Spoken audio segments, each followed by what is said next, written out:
possible. It is the way in which we propagate our species. Please demonstrate how this is accomplished. So, what's next? I don't know. Hello, and welcome to Casual Trek's Castle of Creepiness. We're a Star Trek recap and ranking podcast that's part of the spooky Nerd and Tie network. They cover all manner of things from haunting to the summoning of demons. I am Charlie Eldritch-Nunn, a blood-sucking ghoul and a fan of Robert W. Chambers. Hello, my name is Reid-Lobatto. I am a stand-up comedian and writer, and fan of the horror writer Stephen King. Each episode, we'll watch stories from 3 different Star Trek shows and rank them on a big list of the best to the damned. We both love Star Trek, but it's far from our first fandom, which makes us the ultimate objective voices.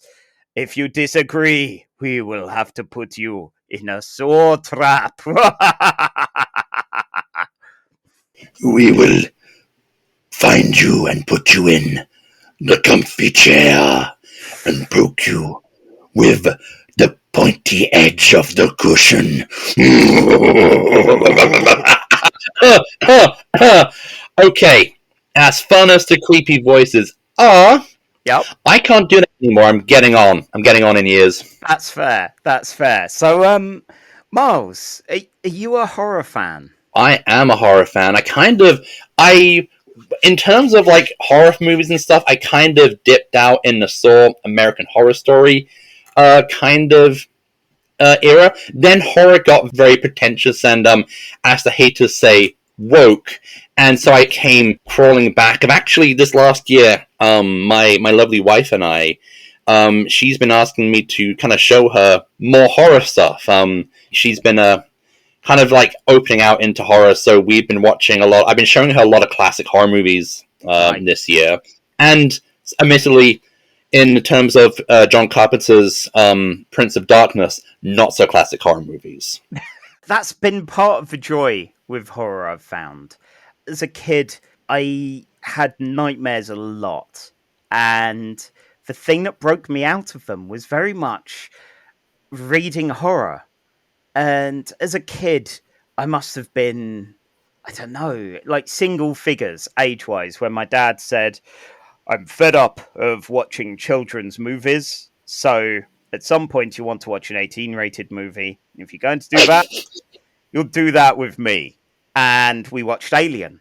And he explained, it was one of those things where we watched it and we had a conversation afterwards. Oh. And then we watched Aliens almost immediately afterwards, like a week or two after that. And yeah, realizing reading horror exiled it into that space. It is in a fictional space. And the nightmares kind of stopped. And I've been a fan ever since, of your trash like Stephen King, which I love, but he's also not good a lot of the time. When Stephen King is good, it's amazing. Like The Shining, Misery, they're classics. When they're clearly written on a ungodly amount of cocaine, like Christine, it's bad, but like you still kind of end up just reading it because like somehow his prose kind of gets you.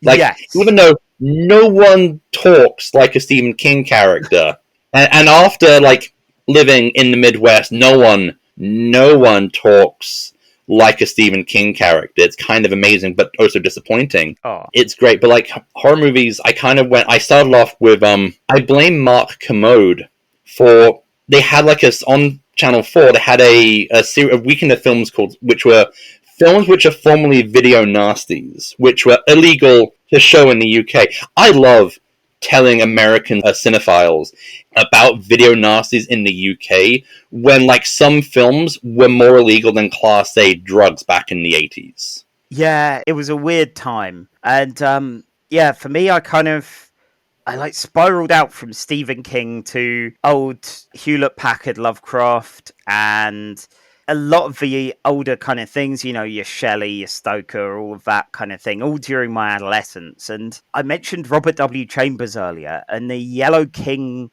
Hasta kind of stuff that you mainly see tied into Lovecraftian fiction. When I finally read Chambers's Yellow King kind of cycle, like, he's a guy who mostly wrote wherever the money was. So he wrote adventure fiction. He wrote mainly shop girl romance and stuff like that. Back when you could do that. Yes. Like back when you could just pump out utter toot and have drinking money in a week.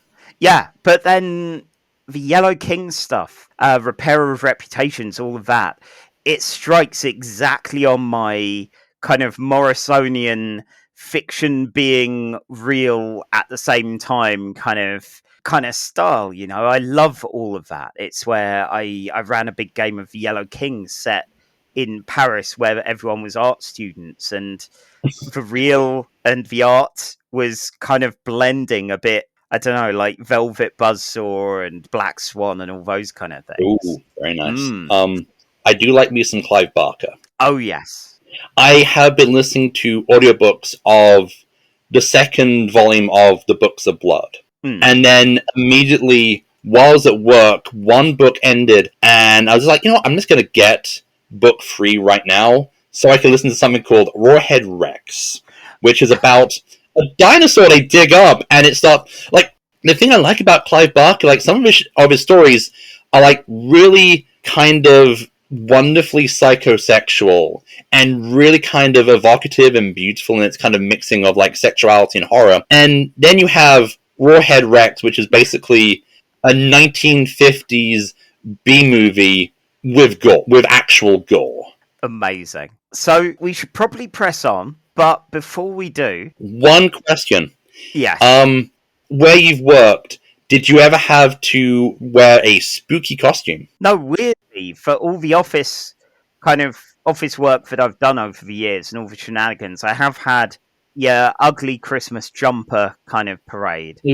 That, but there's never been a Halloween one. At the international coffee shop chain, which indulged in union busting, which I'm going to stop talking about by name, we were allowed to wear costumes within practical corporate guidelines.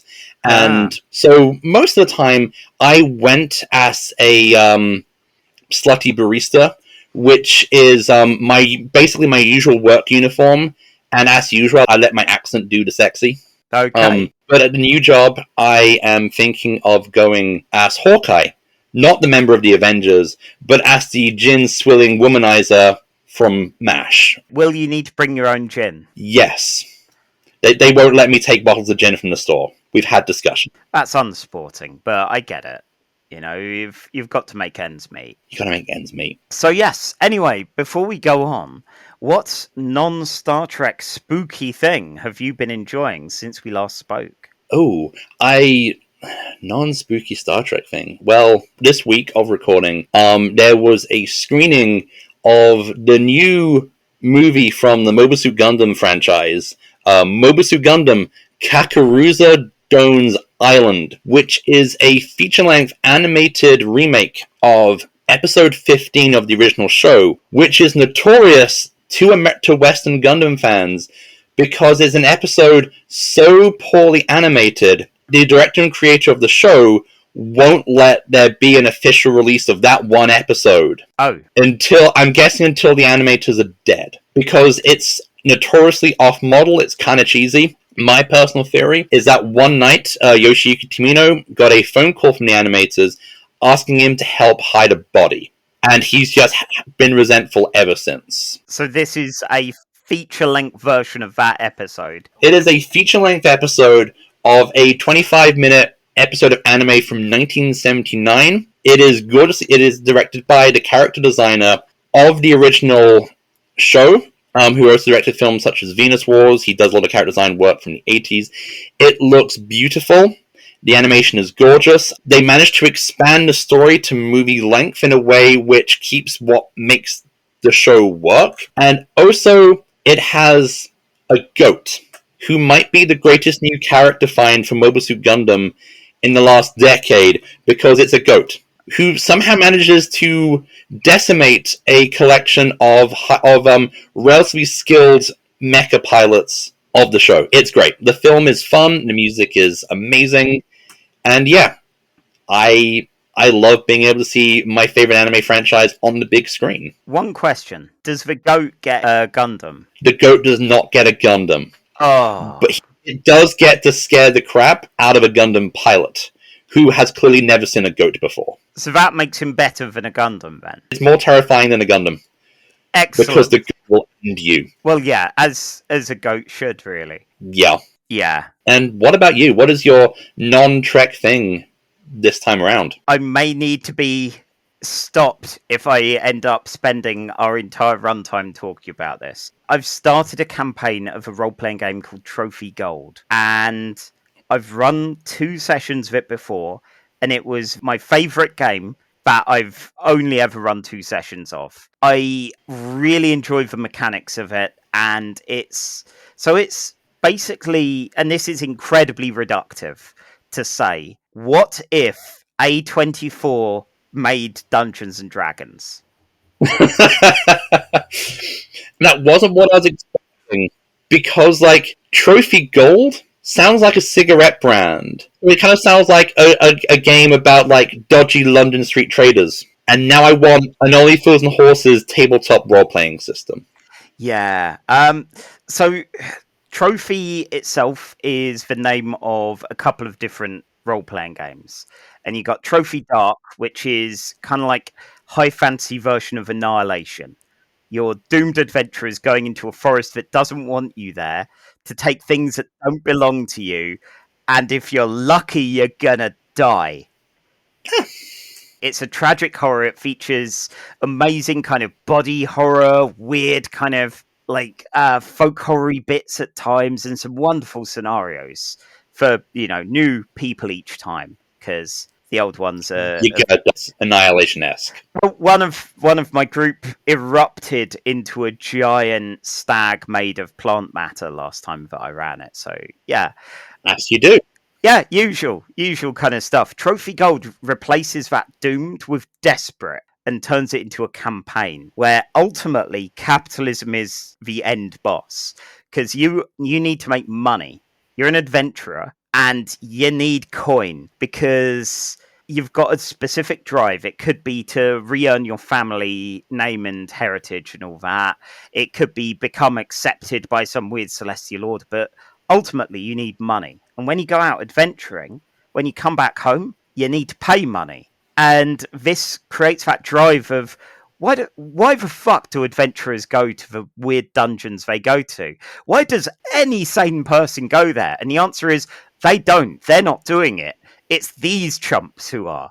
And it's an incredible kind of push your luck game, because you might go, I've been poisoned, I've stood on a bear trap, I've been in several fights, but there's gold somewhere in that old shrine, I bet you, and I really need gold right now, guys.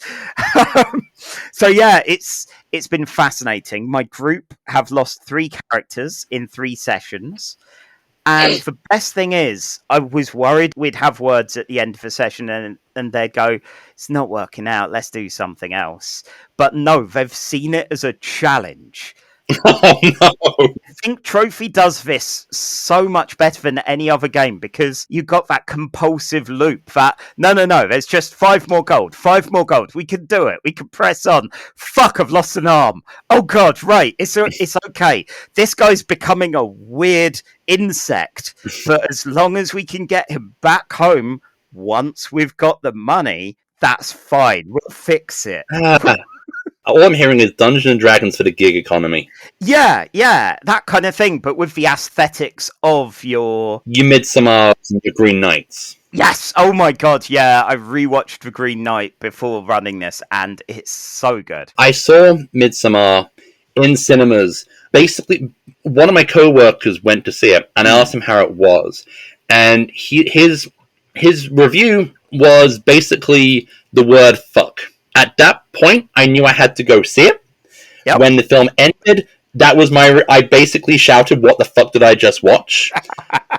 Out of all the modern day films I've been considering showing my wife, I'm on the fence because that film goes places. Oh, that opening is rough. Oh, I'm just thinking about the part where the old people jump off the rocks. I'm a 39-year-old man, and I have never covered my eyes so hard watching a film on the big screen. Oh, it's amazing for that. I very much enjoyed that film. I think I've seen it 2 or 3 times now.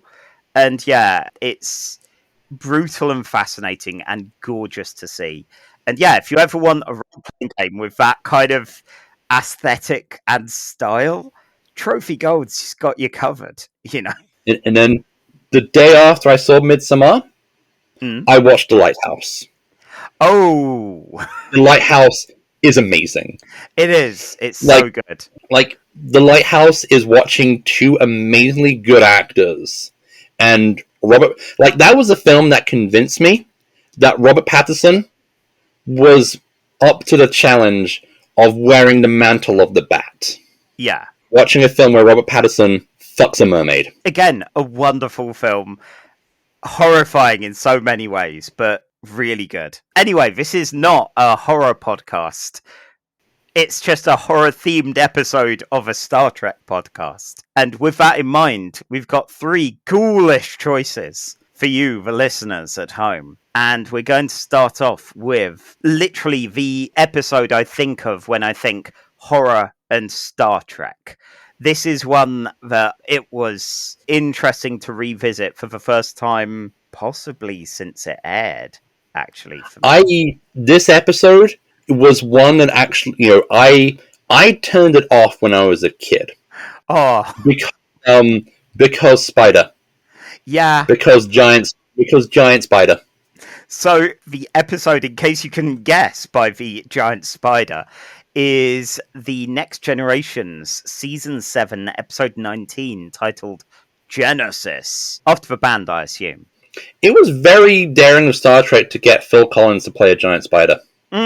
Impressive work. But, they got the guy from Fleetwood Mac to play a fish in one episode. The episode, Genesis, aired on the 21st of March, 1994. It was written by Brannon Braga and is the only episode of The Next Generation directed by one Gates McFadden. If I remember correctly, she wanted to direct. And I guess at this point, nearly at the end of the entire show, they decided, yes, here, have the horror one. Yeah, the hits for the UK and the USA, just to ground us in time in the popular culture, the UK had Take That with Everything Changes, which... Oh, God.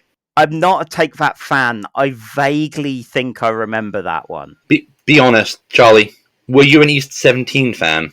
Oh, my brother was an East 17 fan because it seemed like they were, a bit more edgy, a bit more street. Charlie, you realise if you say Boyzone, I'm walking out.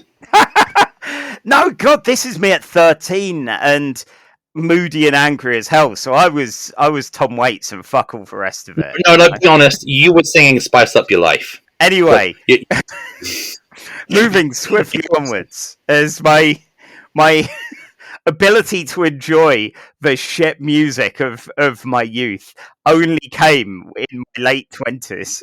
Look, you're talking to someone who grew up on Tom Waits and Patti Smith when he was in the womb. So, wow. Yeah. And yeah, America has, now this is, over in the US, the number 1 during this was Ace of Base with The Sign. And that's, while it is a track that is, again, iconic for my youth and evocative of an era, the people themselves turned out to be real wrong-uns.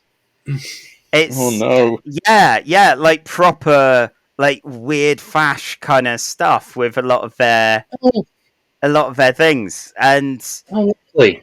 It's love when that happens.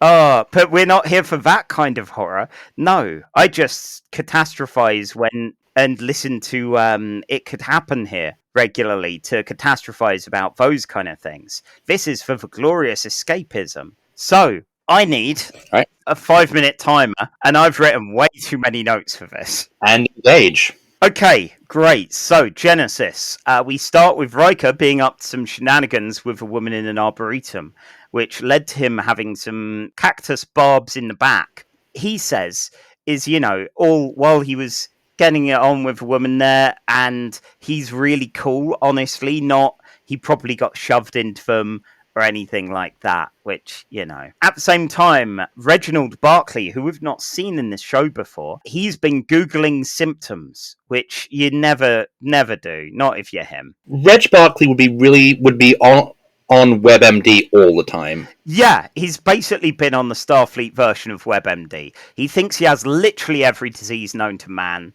and to any other sentient thing as well. Crusher reckons there's some kind of small dormant gene inside him, which is a little bit off. And yay, that makes him unique, but she's going to reactivate it and then get rid of him, which, it could possibly go wrong. Yeah, nothing. That's fine. Just reactivate some dormant gene and send him on his way. At the same time, to get all of the plots in the same scene to begin with, Data shows up at Crusher's, and I didn't realise she's kind of a vet as well, as Spot's pregnant. And Data decides that this makes him, as a good cat mum, as he is, the expert on pregnancy. So he offers up advice to Nurse Agawa, who is also expecting. And that's not patronising at all. Up on the bridge, we get Worf, who's way too excited about testing a new weapon guidance system, and he whiffs it. He messes up. A torpedo goes right through an asteroid field, hitting nothing and going loose into space. And rather than just firing pot shots at it, Picard decides he wants some time off. He wants to show he can still fly a shuttle. He's still got it. So he decides to go off flying after it with Data. Data decides that he's going to hand Spot over to Barclay, who is literally the only person that Spot doesn't hate. Which, shocking, but fine. Barclay's acting a little skittish and hyperactive, which isn't too different to normal, but it's highlighted enough that we know something's going on. Speaking of slight differences, Worf is getting really tetchy about his goof up. He's in 10 forward, eating some kind of octopus-looking thing in a really ugly fashion, like just angrily wolfing an octopus down. Troy shows up, and I think they're together at this point. It certainly feels like it here, and she wants caviar and lots of water. She has the presence of a drunk aunt at a wedding at this point, and Worf hungrily stares at her and the food, heads back to his quarters, has a stomp around, rips up some of his bedding and lays on it like a really pissed off cat. With Picard and Data gone, Troy and Worf are in charge of the bridge for a little bit and have a massive fight over the Enterprise aircon, which is really awkward for everyone else that's there. You can see the embarrassment going on. And even so, for Troy, I'm trying to remember which way round it is. It's too hot for him and too cold for her, I think. Yeah. And they have a bit of a fight. You've got a minute. What? You've got a minute. Left? Yep. Oh my god. Yeah, I'm going way over with this. So, anyway, Riker keeps getting weirdly forgetful and concerned he's losing it. Troy decides to have a fully clothed bath when Worf comes in, tries getting off with her, is shooed off but bites her in the neck. At this point, Crusher looks at what's gone on and sees these weird fancy new venom sacs that Worf's got, and he sprays her in the face, which is incredibly rude. But, as she's put in stasis, gets her out of the way to direct a bit more.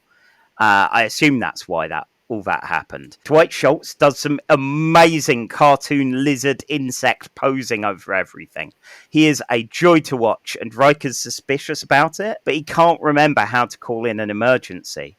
He is having a real kind of space dementia time. So, and speaking of time, that's you sorted. That's you sorted. Oh my I don't think you've not even reached the halfway point. I've I've reached the halfway point of my notes. I spent way too long on some of the bits. Right. Okay. And engage.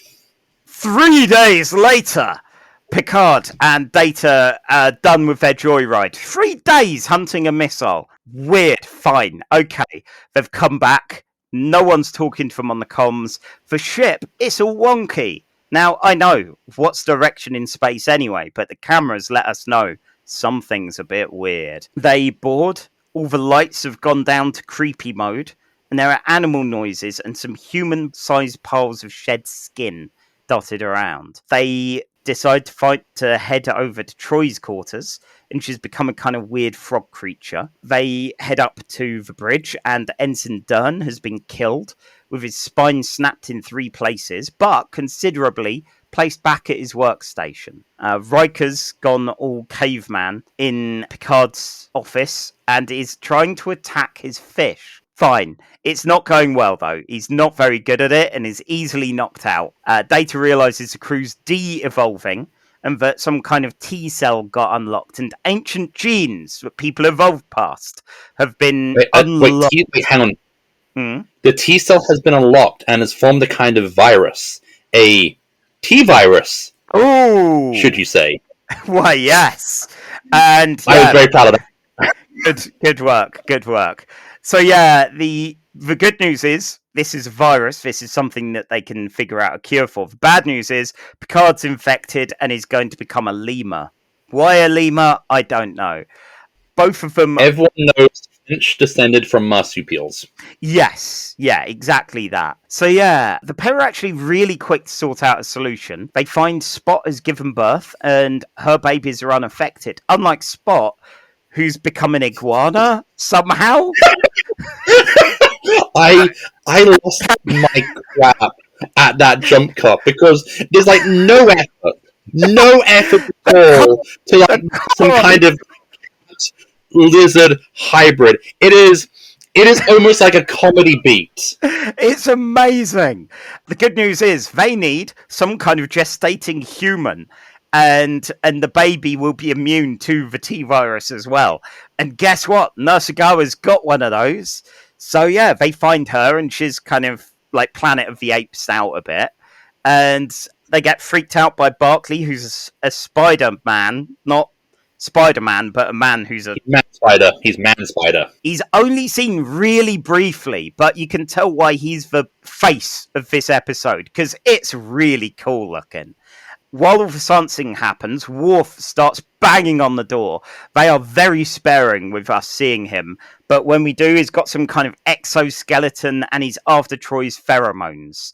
After the bite, it seems to have caused a thing in him. Picard freaks out, lemur style. Again, Patrick Stewart, while he starts off this show a little uptight, he is all in on acting like a freaked out lemur, running around, spraying Troy pheromones everywhere to lure Worf away until Data makes a cure. Sorry, this is nuts. Like, I mean, they had to write this up in a report afterwards. A quick question for you. At what point, when you were writing notes, when you got to writing Patrick Stewart spraying Troy pheromones, did you kind of start to rethink your life? No, dig further. I like this. Okay. Anyway, so yeah, everything's fixed. Cure's out in the air. Everything's fine, but do please inform the next of kin of Ensign Fern, and fuck knows how many other people died, because I half imagined like half the crew dead from this. I think Worf may have killed the guy. ? Will he get written up for this? Probably not. Probably not. Anyway, so yeah, the end. Time. Time. 4 minutes. You spent 5 minutes on the first 20 minutes of the episode, and 4 minutes and 44 seconds on the latter half of the episode. Hey, it's alliterative. I'll take it. And what was any of this, Miles? I have to basically think that for the universe of Star Trek, this is every other Tuesday for Federation starships. Because, like, this must happen a lot. Yes, I love that Lower Decks plays into the fact that every Starfleet ship has your weird swashbuckling heroes, your weird science horrors, and that, do you remember the other day where everyone had a clone of themselves? Yeah, oh well. Oh well. Like, yeah, that's it. That's just what life is for them. And I love that. Like, the brief time that I ran a Star Trek RPG, they were on a space station, and the moment they got onto a ship and met an NPC captain, it was entirely that. It was like, there was a day where we all had two heads. You know, that's Starfleet for you. And what on earth? Like, someone was genuinely murdered in the cast here. Worf killed a guy. Yeah, Worf killed a guy, and will he get written up? Even with like an asterisk going, he was like some exoskeleton Boar Klingon hybrid thing. He probably, at best, he has to go to a seminar and told not to do it again by human resources. Well, because they've got to do something, right? They've got to go, repercussions need to happen, but we know it wasn't you. You weren't in control of your faculties. Here's how to live with that. He has to probably have to see a PowerPoint presentation, which has, like, some modern-day, like, 24th century celebrity. Like, he has to watch an educational film where someone's going, so you killed a guy. Does Fern have family on the ship? And what's going to happen with them? If they're crew, do they need a transfer now? Maybe they're really lucky and Worf murdered them as well. Maybe. And like all the stuff, like someone's shed skin, like a human amount of skin, because there was some kind of ancestral lizard DNA inside you as well. The one plus is that no one turns into a lobster, thus proving that Jordan Peterson is full of shite. Yes, literally, that is the only way that we'd know. One bit of trivia. The red-headed security officer who Riker is talking to is Patricia Tallman, who is Lita Alexander in Babylon 5. Oh my god. And this feels like the first Babylon 5 reference we've had in a few episodes. Yeah, I need to have a backlog. Yes. I didn't realise that. Yeah. Okay. One of the things I liked about this episode is like the opening scene. It's really nice to see like a baseline normal of what it's like. We never see when like usually most episodes start with shit already getting real. So it's really nice to see kind of like this is what the normal day is like in Star Trek before the Klingons attack, people turn into lemurs, and then slowly filters in the horror monster movie elements. Oh, it does a really good job of the cold open feeling very much just day in the life. Yeah. I was originally thinking, come on, where's the thing? Where's the hook? But it's all these disparate elements, and it's all of them are Chekhov's guns that will go off over the next 40 minutes. And the pacing, it's interesting, because I know I overran by 4 minutes there, but it hits that point fairly late on in the show of we're in the haunted house, we're in the spooky place. Yeah. And then the cure is really fast. Like, it's acquired really quick, but there is that last obstacle of Worf trying to headbutt his way in, trying to get to the Troy pheromones.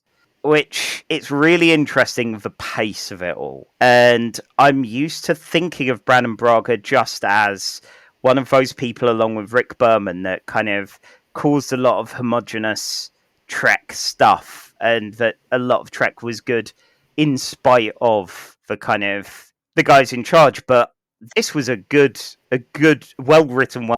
This would have been interesting to watch when you actually have the commercial breaks when they're meant to be, because obviously we never got these with commercial breaks because we're watching on BBC where there are no commercials. But American TV is always written into the format of, here is the ad break here. Yeah. So obviously it ends, and an ad break 3 days later Enterprise is wonky, and everything's gone to smeg. It's fascinating to see, and I remember messaging you about this, and I think we both hit upon that realization that they don't care. Like, not in a bad way, not in a we're just keeping the lights on. This is season 7, final season, episode 19 out of 26, and they're just having fun. Like, they are going bonkers with it. This is dumb. Like, this is dumb as a pile of rocks. Yes. But at the same time, I think everyone knows that it's dumb.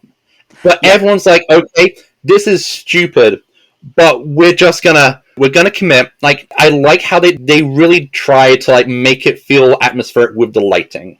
It really feels jarring, you know, and claustrophobic in a way that you didn't get with the sets normally. The bit that was kind of the creepiest of all, like the bit that's actually kind of legitimately unsettling, is when Worf assaults Troy. Yeah. Like, all the giant spider and monster Worf stuff is monster movie. Like, this is your average episode 3 of a Tom Baker Doctor Who when they're running around from monsters. But, like, the part when Worf is essentially trying to mate with Troy, it's unsettling. Yeah. It's kind of disturbing. It's that snap of going, we're not there yet. We've not discovered why something's awry, but something is really awry here. Like, it's the thing you don't find creepy as a dude at 13, but you find terrifying when you're older. That's the real... It's just such a throwaway for what is a realistic horror beat. So yeah, it's fascinating, and I admit I'm looking at the list currently, and I know that I'm an easy mark for horror, and as schlocky as this is, it's that thing of, oh god, where is it gonna? Am I going to be prejudiced towards this because I'm a sucker for horror? So before we go any further, I should say to the audience, just in case this is your first time here somehow, we have a big old list of the best Star Trek episodes, which currently the number 1 spot is The Emissary. And then we have the middlingest episodes, which are, I think, currently we've got Errand of Mercy around the number 8 slot. And that's Corin Kirk in a kind of space castle, sharing smouldering moments and weird Ren Fair vibes. And then down at the bottom, at the lowest point, we have the pilot for Enterprise titled Broken Bow, which has been there since we saw it. And it's going to take a little bit to replace. So I think this is definitely on the upper half for me. Yeah, like, this is dumb, which makes it perfect watching. Yes. I'd say, you know, just looking at the other shows, we've got ones like The Cage, which is dumb and iconic. Like, dumb, and it is the start of it all. We've got things like House of Quark, which is, you know, quite high up. And you've got Quark doing a murder and getting into that fiasco-style kind of escalating bullshit problems. It's at number 13. At number 13... You're right near the bottom there. Number 13 is Strange New World from Enterprise. We've only got 15 things on here, so putting it in 15 as the cursed spot would be... I feel it doesn't deserve that. That's damning with faint plays. Okay, I am... Ooh. Okay, what's at, like, number 8? So number 8 is Errand of Mercy. That's like the midpoint currently. And then what's 9? 9 would be Through the Valley of Shadows for Discovery. I'd say this is definitely above that. This is a 9, but I want a little, like, asterisk that when we get more episodes, that we shift it down to 13. Well, the good thing is, there are actually several spooky episodes for Star Trek. I had to trim it down to just 3 for this. But don't worry, next year we might have some some fun zombie horror, and even an Enterprise horror episode, which, we'll spare you this time. Next time we will not be so merciful. So, okay, with Genesis, it's difficult to say it's good, but it's so much fun. Yeah. And sometimes when it comes to what your favorite episodes are of a TV show, it's there is what is good on an artistic level, and then there's Patrick Stewart pretending to be a lemur spraying Troy pheromones. Yeah, it's not a thing I expected to see, but I'm pleased that I have seen it. Now we've got that mental image in everyone's minds. We have our next episode, and that is Star Trek Voyager with Season 2, Episode 23, The Thaw. So, The Thaw aired in the 29th of April, 1996. The teleplay is by Joe Menosky, story by Richard Gaddis, and directed by Martin V. Rush. The UK and US number one hits were the UK had Mark Morrison with Return of the Mac, and the US had Celine Dion's Because You Loved Me. Now, Return of the Mac, I remember a lot of kids singing in secondary school. God, no, it must have been, maybe that was the start of A-levels. Oh my god, yeah. But yeah, that was weirdly popular over here. Because You Loved Me, I vaguely remember, but I'm not a big Celine Dion head. So yeah, I don't know if you've got a relationship culturally with either of those. Admittedly, not really. Yeah, you had that look of no, none of this. The Mac did not return. The Mac did not return in. Hang on, what year did this air? 1996. Okay, no. The Mac did not return to Stringer that year. Oh, okay. So yeah, at Von Dean it did. These, for people that aren't local to Brighton, are schools that are kind of pretty much just a playing field apart.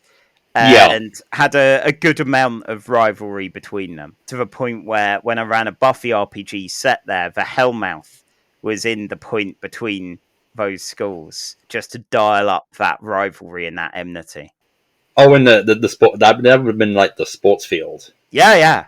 Yeah, there could easily have been a Hellmouth there. Anyway, this is not a Buffy podcast either. It is where I quickly find my timer and get ready.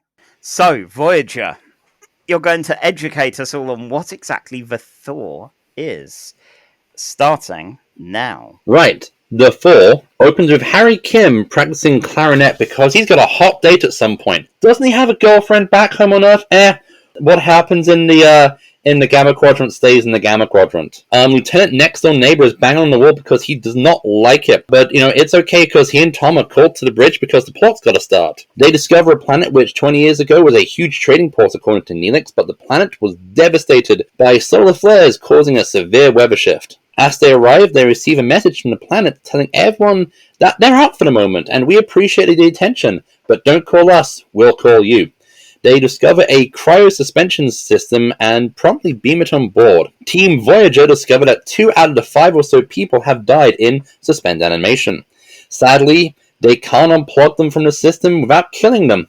This problem comes up a lot in science fiction, because no one has ever interacted with a digital computer system that's gotten over that little cliche. So, this seems safe. Let's plug Harry Kim and Torres into the system. And they find themselves in what looks like a local community center, with some local community center theater clowns who just want everyone to dance. Then suddenly, we get a creepy clown who's wearing a grey cardi, and we get a masked giant who sounds like he really wants to tell Agent Dale Cooper from Twin Peaks that there is a man in a smiling bag, and that's an important clue to the murder of Laura Palmer. I'm not sure, but without chemicals, I will point on to the rest of the episode. The clowns, of course, are evil, and they want to kill Harry Kim because the lead clown doesn't want the surviving sleepers to leave, because if they leave, the hologram program will shut down and the clowns will all die. No downside there. That's some Windows Vista level bad programming. But of course, Evil Clown can now access their minds and can torment them with their greatest fears. Apparently, Harry Kim is Janeway's favorite. Citation needed. And B'Elanna is released so the clown can make his threats known. The world of Star Trek should really just outlaw holographic simulations because it's probably the biggest cause of death in the franchise. Surprisingly so. The crew are trying to work out a plan to find out how they can save the people in suspended animation without shutting the system down. Meanwhile, Harry is trying to get everyone's spirits up, and he's just 2 steps away from giving us all a rousing rendition of Kumbaya. The clown does not like Kumbaya, and starts to torture Harry by making him think he's really old and dependent on others, and then making him really young to make him feel like he's the team baby. And then he reminds Harry about this colony planet which had a really bad radiation disaster, and how he once saw someone nearly get cut open, and we're gonna do that to Harry.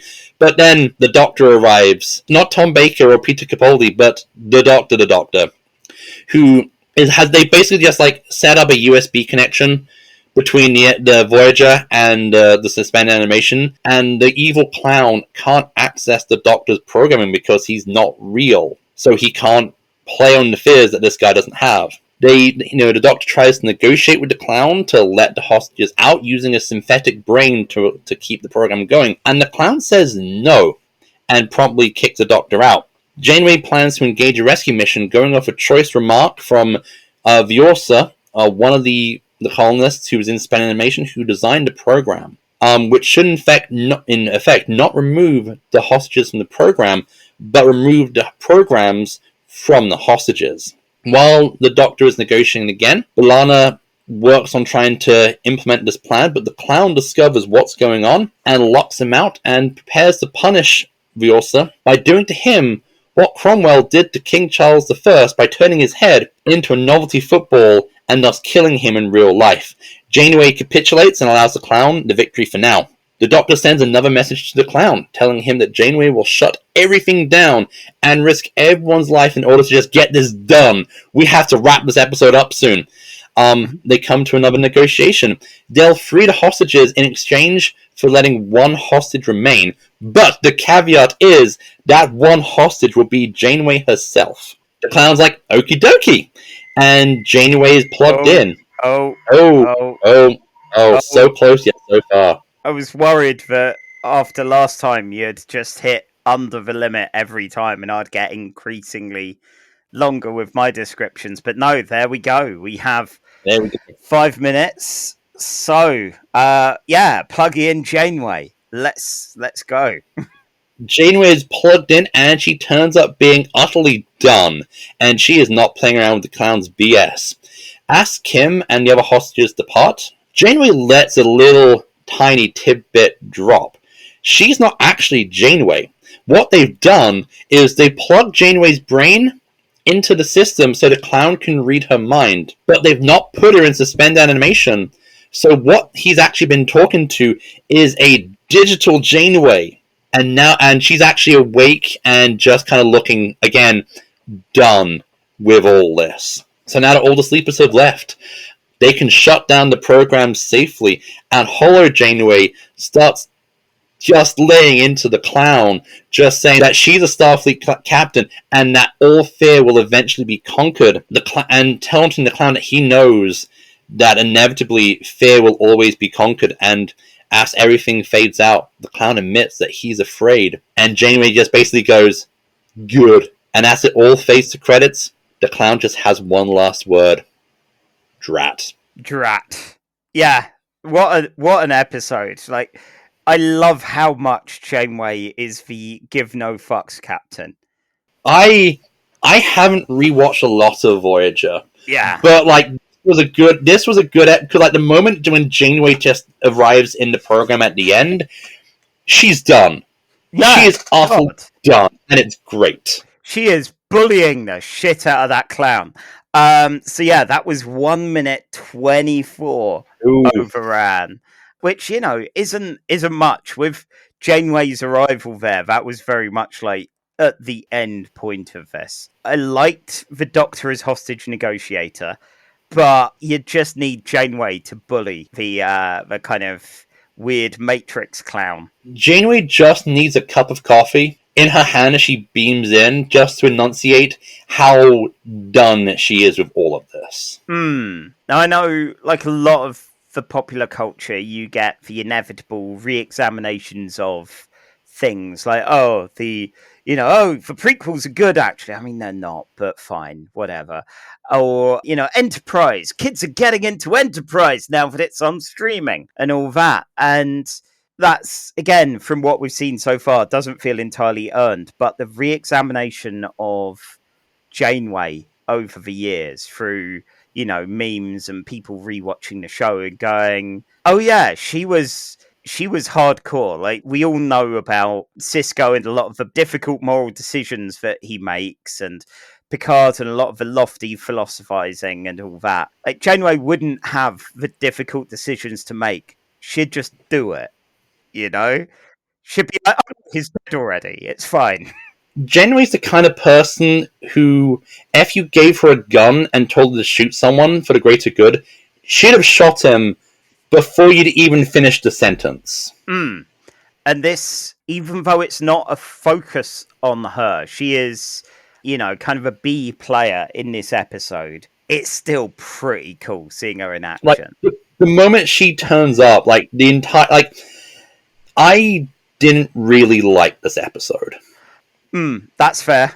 Like, I will... Here's the thing. If you're going to do, like, a creepy story, which is going to have a lot of very unsettling visuals, you need to light to make it unsettling. You need to make the set look unsettling. This is one of those ones where, for me, it's what could be really good is let down by being filmed in the blandest way possible. Yes, yeah, it has that thing of, oh yeah, they were feared to death. They had all kinds of weird stuff going on. It's like, cool, but you're showing us a rec centre full of people with circus skills. And I live in Brighton. We got a lot of circus schools around here. We got a lot of people that are just going to be in a park doing tumbling. We've got a lot of rec centres. Yeah, like, right? It's one of those, like, a little, like, 10 minutes of thought being put into how you can make this look. Like, maybe have, like, more of the environment changing as characters come in and out, and the clown is playing up on their fears. David Lynch, maybe don't hire a guy who's prominent in a good show to say anything in your not so great episode of Voyager, because it's immediately going to make me think of how David Lynch in Twin Peaks can just do so much with the sound of a ceiling fan and a red and black room, and just make a feeling and create an atmosphere with so little for just ultimate horror effect. Yeah, I mean, you struck on it definitely with the giant there. I admit, when I first saw him, I was like, Lurch! Oh God, and he was Mr. Hum as well. So yeah, one of those glorious actors who gets work kind of actors. And you get him being ominous, and then everyone else is just tumbling around. And I get, you got an omnipotent Matrix clown who could kill everyone through fear, and that's a terrifying concept, but and the clown as well, by the way. It's Michael McKean, Short Circuit 2's Michael McKean, who is having a whale of a time, and I'm enjoying how daft he is. But I like his clown cardy. Yeah. But again, with some really good lighting. Yep. Like maybe a few like Dutch angles. When the clown realizes that he's been had, and you see like the room slowly spinning around him, that's the point. I'm like, you should have had more of that throughout the episode. Play on the reality. Like, when the lights start going down, and it's just Janeway and the clown in the room together, it starts to get some actual kind of life and vibe, and it starts to feel kind of like dynamic and really well shot. Too little, too late. But just it doesn't Like, there's a scene with the guillotine, and even the guillotine looks like a guillotine that you'd find at a weird creche. it looked like it was built out of Legos. Yeah, exactly. To talk about Genesis, like, if Genesis was full lit, as the Enterprise normally is, Worf running around, like, in like, really bad makeup while Patrick Stewart is spraying Troy pheromones, pretending to be a lemur, would look shite. Yeah, I mean, you can take it really seriously when it's lit better, that whole situation. And okay, I am a Doctor Who fan, so, like, yeah, I have watched stuff where giant mummies lumber around a soundstage looking like a gothic Victorian mansion with no attempt to fix lighting, but you still have that kind of you still have that atmosphere. You do have that kind of verisimilitude of what it's trying to evoke, and this never really captures that because it just kind of looks cheap. Yeah, it looks cheap and gross. It's a curious thing because it looks like someone was trying to go back to looking like it was in the original series. And reading up on the episode, the director, Marvin V. Rush, who did a few episodes of the kind of Berman era Trek, director-wise, it mentions specifically he channeled his own fears. His fear of heights, his fear of public speaking, and a traumatic youth, by the sounds of it, getting hit by a car and even getting shot at one time. We see literally none of that. None of that is on the screen. The most we see is the Harry Kim bit. And B'Elanna Torres, I don't remember her really doing anything when they get in there. Like, there's not oh god, let's rip her apart into a human and a Klingon. That's probably been done at this point. I know that's done at some point here. Or, can we do something with her and fears? It's just all Harry Kim and his understandable fear of his own kind of helplessness. Because, as I said in episode 2 of this, he gave off big Doug Ramsey vibes. So yeah, it's a shame that there were some good ideas, and it sounds like the director had been through a lot and wanted to express that. I feel none of it really happened. I always feel bad when I come off being negative because, this is people's jobs. This is people who are who are trained and had done the work. I can say I don't think this was lit correctly, but I'm not working on a TV schedule for a 90s produced sci-fi show. So I can just say it as someone who's sitting in an armchair, who's seen a lot of horror movies, and I don't want to be that guy who says I could do better, because, push comes to shove, there's a reason why I'm not. Yeah. If the director was able to kind of channel those emotional traumas and hang-ups and put it into what he feels, put it into the finished product, great, awesome. I just wish I'd kind of seen the DNA of that. Yeah, I hope he worked through his stuff and got something positive from this. Because, yeah, I didn't feel it. As much as I liked Hostage Negotiator, the Doctor, and Janeway having no time for any of this. Yeah. Which was a joy. So yeah, I guess it remains to put it on our list. And Voyager is one that's currently fairly underrepresented, with only one episode on the big list, which is Caretaker, which is the second to last on the list. It is above only Broken Bow. Is this above Caretaker? I think Caretaker's just got a promotion. Yeah. A one-step promotion. Yeah. I was looking at this list and it feels bad to put things low down on here, but it is our sacred duty. Again, I can watch a bad episode of a TV show. A TV show where, there's clearly some ideas and there's clearly some thought put. Failed realization is worse to me than watching something which is bad. Yes. I can watch a Plan 9 from Outer Space and go, this is bad, but I can see an attempt poorly realized. And that hurts more than something which is Transformers 2 Revenge of the Fallen, which offends me on every emotional, psychological, and moral core. So, and yes, yeah, with this, the last the last point of order is it worse than Broken Bow? No. No. No.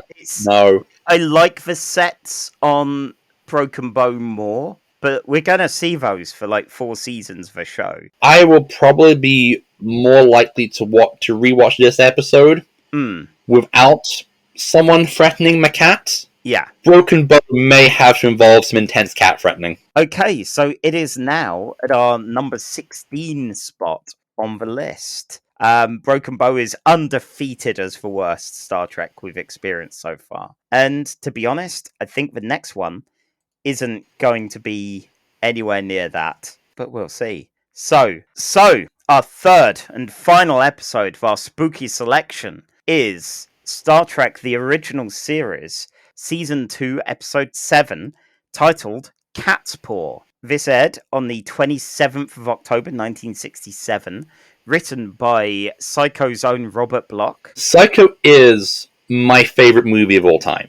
Mm-hmm. I will actually probably be watching it later today, because I was going to watch it yesterday, but didn't get round to it. The Psycho novel isn't as good as the film. There are some differences which make the book very interesting. It follows it pretty closely, but since you're getting a lot more of Norman Bates' viewpoint, I'm wondering if Robert Bloch was playing on his history as like a Lovecraft writer to make people think that Norman Bates had brought his mother back to life using ancient Necronomicon-style rituals, but she came back wrong, and then just pulling out the misdirected, oh no, actually, he's just a psychopath. It's not as good as the film, but Robert Bloch is, of course, one of the Lovecraftian proteges inspired by the Hewlett-Packard racist himself, and I feel this comes back in this episode, definitely with a few choice mentions of a particular race. Yeah, there are some interesting things here. Anyway, yes, so it was written by him, directed by Joseph Pevney. In the UK, at the point this aired, the Bee Gees were number 1 with Massachusetts. I'm pretty sure that was the case for Mirror Mirror as well. In the US, it was Lulu with To Sir With Love, which I'm pretty sure... I'm pretty sure I've heard and mentally discarded. I have only heard the song in relation to the time I watched the film the song is from, To Sir With Love, starring screen icon Sidney Poitier. So yeah, I guess now we've covered when this happened and who it's by, I ought to try and get into what exactly this spooky tale is about. Okay, I am setting the timer now. Mm-hmm. Engage. So, things start off weird from the get-go when Uhura's trying to get a signal from Scotty and Sulu, who are an away team on Paris 7, I think? No, maybe my autocorrect changed that to Paris. Anyway, the other member of the away team, Jackson, is the only person they can get hold of, and that's a bad sign. So, he beams up and instantly falls down dead, giving a spooky voice from his dead open mouth to leave here or die. Kirk, of course, finds this a fascinating prospect and beams down immediately with Spock and Bones to make a rescue mission, who I guess had a say in this. They immediately see a spooky fog. They see 3 witches who are kind of Macbeth style, giving a poem of warning, and Spock is unimpressed. Gives them a 1 out of 5 on the ominous portents review. Spock, I swear in this episode, he is done from the get-go, because Spock is doing a lot of slouching. Oh, he's that guy in an improv troupe who is just noping everything. He is not yes-anding the concept of this whole thing. There is some good I am fed up being here from Spock for this episode. Anyway, get back to it. Anyway, yes, so they see a spooky castle and a lot of dry ice. We see up on the Enterprise where Chekhov is making his first appearance in filming order, hasn't let his hair grow in yet, and has an amazing wig. His wig looks like mine when I let it grow out a bit. It is full Patrick Troughton. It's amazing in the worst possible way. So, back down on the planet, the spooky castle. They head on in, and get stopped by a spooky cat. And the cat startles them for a moment and fucks off, just like any cat on a good day. Kirk mentions the whole trick-or-treat vibe to this, which means that Halloween and trick-or-treating must exist in the far future. He's chatting about all the Halloween vibes when the floor opens up underneath everyone, and oh no, they've woken up in a spooky cellar with skeletons, and they're chained up. Oh no, whoever is here knows what man fears, and it's a hokey haunted house fairground exhibit. Scotty and Sulu appear mind-controlled and completely non-verbal for this entire episode. You get Scotty pointing a phaser at the prisoners, and it looks like there's about to be a fight cracking on between mind-controlled and non-mind-controlled crewmen when someone yells to them to stop, and we meet Korob, who looks like Ming the Merciless got into the whole Sorcerer Supreme gig. Kirk wants answers from him and from the cat, and Spock points out there wasn't life here originally. These guys aren't native to it all. Which, yeah, they're not native. Korob is about to explain when the cat apparently tells him through his mind that he's been a terrible host, needs to bring them food. Which, you know, if you're capturing people, you may as well do that. Do the old Doctor Doom. So you're a cat. That's normally what they do telepathically. They just telepathically send you messages saying, feed me. Food. Yum. So, yeah, at the mill, he tries bribing the group with gems, not realising that they're post-scarcity. And they're like, yeah, whatever, we can replicate these. That's fine, mate. But apparently it was all a test, which is exactly what I'd say if I'd fucked up a bribery attempt there as well. Korob introduces the group to Sylvia, his colleague, and they start talking about mind probes. Kirk uses this whole monologue as a great distraction to fight Scotty and grab a phaser. And Sylvia's like, yeah, whatever. I use sympathetic magic to kill Jackson. I'll do the same to you. I'll do the same to the Enterprise. Look at this little Christmas decoration. I'm going to dangle it over a candle, and suddenly the ship gets really hot. Korob apparently is fascinated by by Starfleet science and wants to know about it because all of the magic is their equivalent of science. Has an amazing pronunciation from Kirk of the telekinesis as well, which is his form of science. As an extra incentive, the Enterprise is put in a time. Okay, fine. Okay, fine. While I set the stopwatch, I am going to quickly. Your mention of the mind probe. I now have to do my greatest impersonation of a line read from Doctor Who, whereas someone in the story of the Five Doctors, someone is threatened with the mind probe. And they say, no, not the mind probe. In the same way one would go, that's enough chocolate cake today. So, no, not the mind probe. For all the Doctor Who fans of our audience, I see you, you love it. This also might be my cat Willie's favourite episode of Star Trek. Oh God, of course. Yes. Anyway. Good. I am starting the timer now. Okay, so... as an incentive for sharing information about science, the Enterprise is frozen in some kind of force field, both the little Christmas decoration-looking version and the one up in space. Kirk and Spock get returned to the cellar while Bones gets brainwashed. Are you doing a Thunderbirds podcast and not telling me? Oh, shit. Are you doing Casual Thunderbirds? Oh no, God, I'd be terrible at that.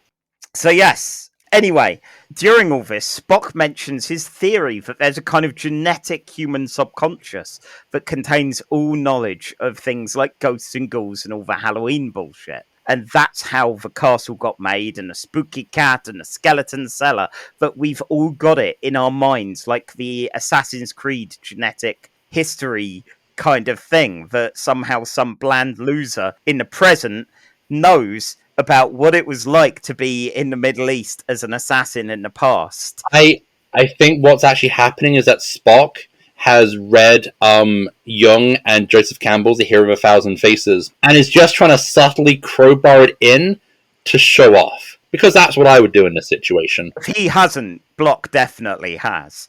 Anyway, so Bones is brainwashed. Spock's going to be taken away, and, that's all fine. Sylvia, however, wants to talk to Kirk, because guess what? She's a lady, and ladies love a bit of old James T. She wants a slice of Shatner. Well, she loves having a physical body and being on the physical plane. That's, it's fascinating to her. And Kirk's like, yeah. It's like, yeah, also torturing people and, causing torment. It's like, oh, that's less good. Oh, no, we're not a fan of that. Kirk mentions about the lack of compassion that she's got. She's like, yeah, that's fine, though. I want to know about power, sod compassion and all that. He starts touching her shoulder and pulling all the Kirk moves. And she mentions a weird joining kind of thing about, maybe they could get together and she can look like any woman and cycle through the random costumes that they found, including some kind of weird clown in a onesie kind of thing. It's jarring, frankly. But, I guess she said any woman, so fine. Sylvia realizes that Kirk's been trying to use her for information, sends him away, and the Enterprise, during all this, are actually still working. They're still figuring out, actually, we can get through this force field. And I quite like that, even though they have to get rescued, they're not sitting around. They're not, wasting time. Korob is fed up of Sylvia and lets Kirk and Spock go, going, she's gone mad. She likes sensations in a physical form too much. It's all got a bit weird.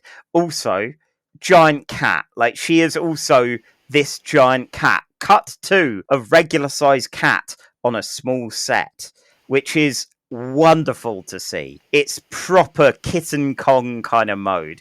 As the cat chases after them, Korob gets crushed under a door, and Kirk takes his wand, smashes it, turns everything back to how it was before and stopping the mind control. But tough luck, Scotty and Sulu, you're still not getting any lines. At the end of all this, they catch sight of Korob and Sylvia's true forms, which are what if Yithians from the Lovecraft mythos were also clangers. And they bounce about a bit, they kind of exhale a puff of smoke and die. Abrupt ending. Alright, 4 minutes 10. Oh dear, dear. I didn't think the clangers. I thought, what if Bill and Ben were the Craftian evil? See, I was a fan of the clangers, and we've even got a clanger on a shelf downstairs. So, yeah, I just looked from the TV where I saw them, hopping around up to the shelf and back. I was like, oh no, this is the thing that clangers have nightmares about. I'm surprised they let Sulu leave the ship. They never let Sulu leave the ship. No, I mean, you're allowed to leave the ship, Sulu, but you're not allowed to talk, I guess. I like how Sylvia's plan is basically, right, every 20 minutes we'll brainwash someone until Kirk gives me what I want. It's a weird plan. Why are you pacing it like this? Why is... Yeah, I don't know. It's certainly an odd scheme.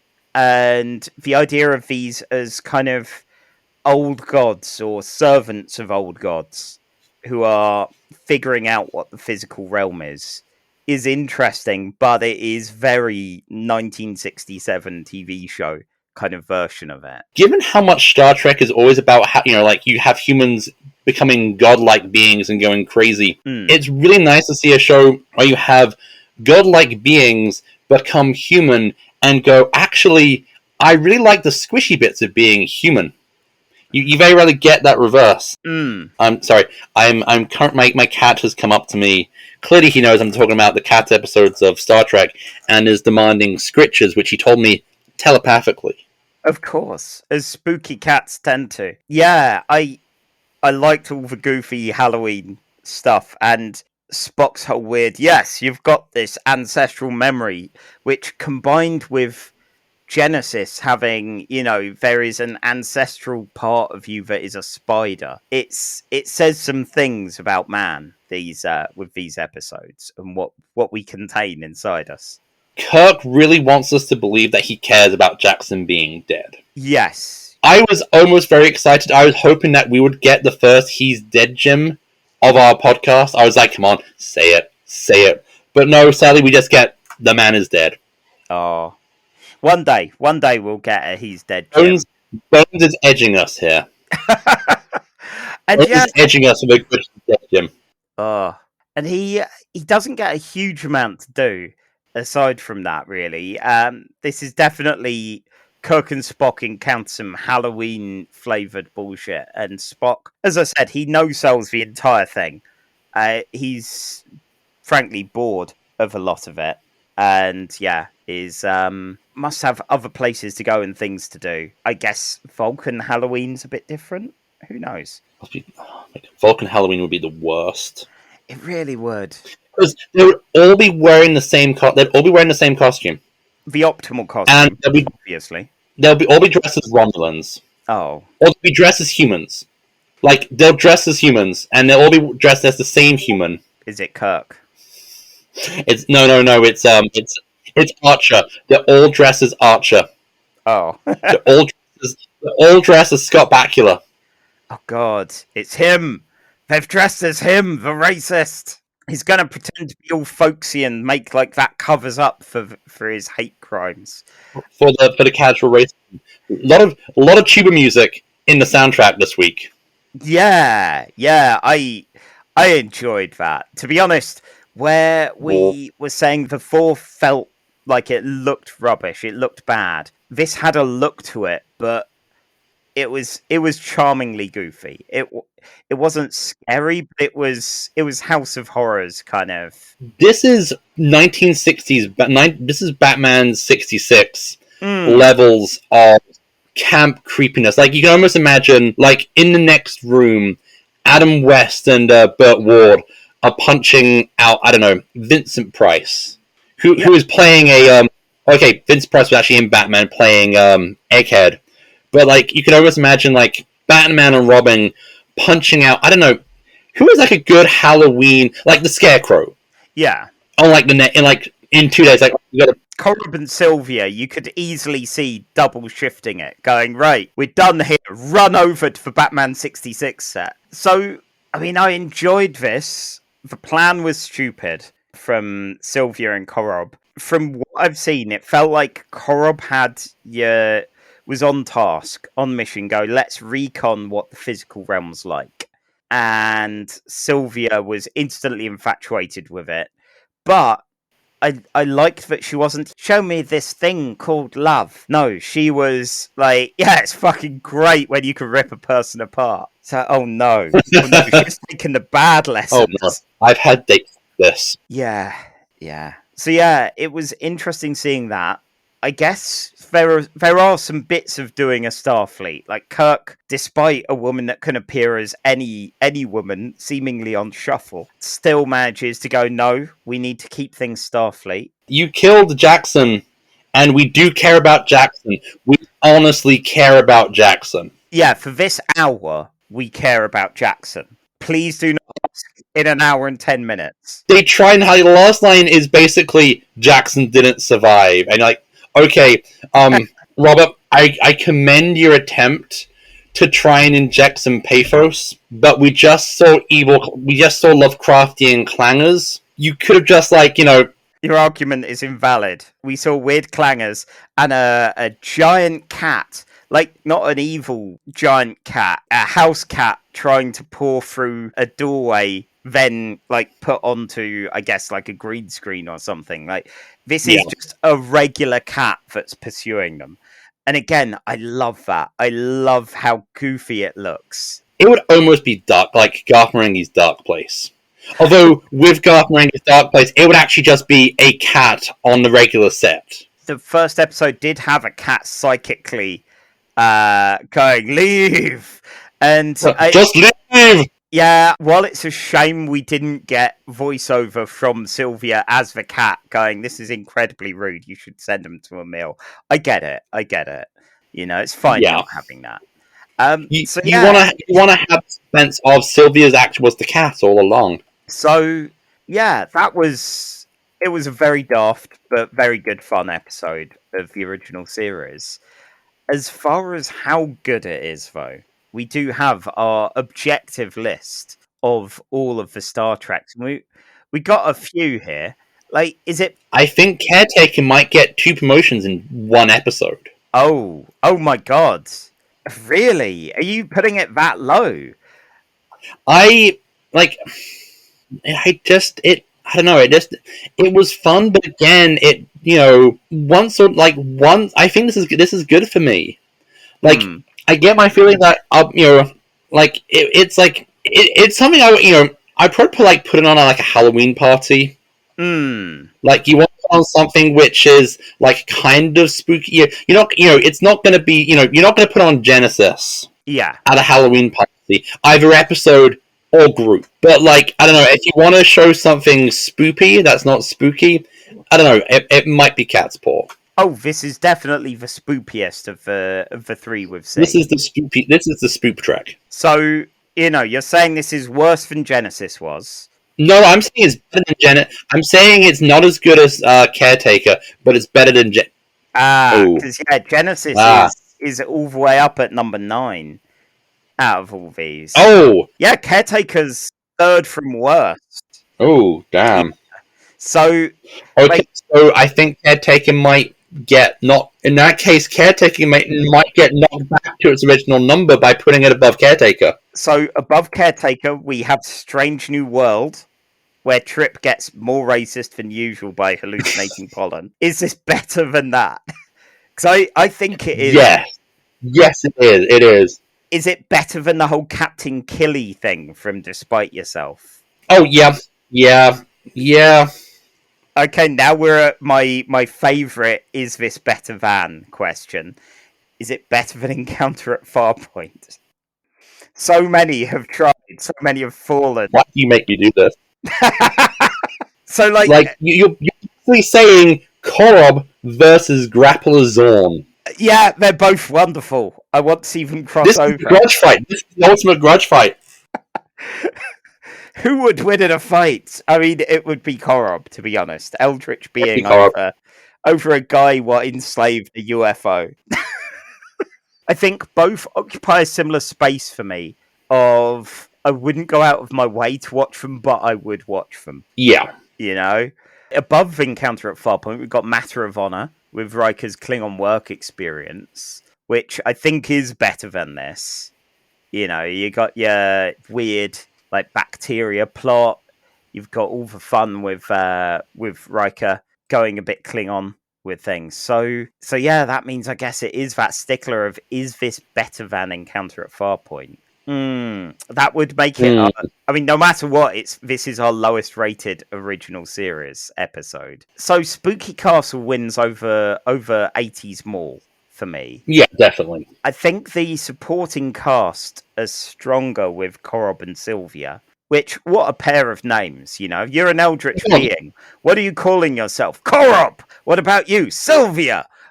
Okay, fine. Okay. Yeah, good. These are both good names. Why not? I think for me it might just be Encounter at Farpoint. Farpoint's more important, but Catspaw, all the individual bits land. All the pieces matter. Yes. The weird clangers at the end. I kind of prefer them to the weird jellyfish UFO. Yep, I agree. So, this means at the new number 12, we have Catspaw. So, that means we're up to 18 now on our big list. Caretaker was bumped up a spot, and then bumped straight back down to its original spot. That's sad. Yes, technically it is still number 16, despite us adding some episodes. Good work, Caretaker. Yeah, so... Caretaker, you tried. Yes, well, kind of. I think as we remarked at the time, it had the confidence of a show that didn't have to try. And, yeah.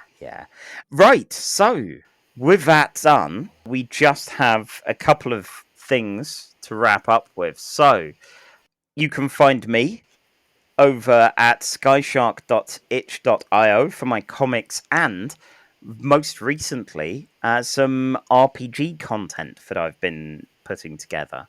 I also talk about RPGs and tabletop games on Who Dares Rolls, and on Twitter at Charlie_EN, where I post about X-Men literally every day, and I'm beginning to enter the grim times with that. So that's going to be fun. Miles, what about you? I am found posting far too much on Twitter at @manmiles, where the last couple of weeks I found myself annoyed that you can't monetize single tweets. Oh. Because I gotten huge numbers on tweets about Star Wars, and just thinking, if every person who liked this tweet just gave me $1, just gave me a single $1. Oh, if you could post a hot take and just monetize that take. Oh, if I can monetize hot takes, I would never leave Twitter. And I should really leave Twitter. Because Twitter... We all should, really. So, I guess as the opposite of that, our request of you all is that you go to a Starfleet. Go to a Starfleet, live long, and have a jelly baby. See you next time, where we talk about animated Star Trek. You've been listening to Casual Trek by Charlie Etheridge-Nunn and Miles Reid-Lobatto. Music by Alfred Etheridge-Nunn. Casual Trek's part of the Nerd and Tie network, and if you want to support us monetarily, because you love what we do that much, you can now do that by going to Ko-fi and looking up Casual Trek. There's a link in the show notes.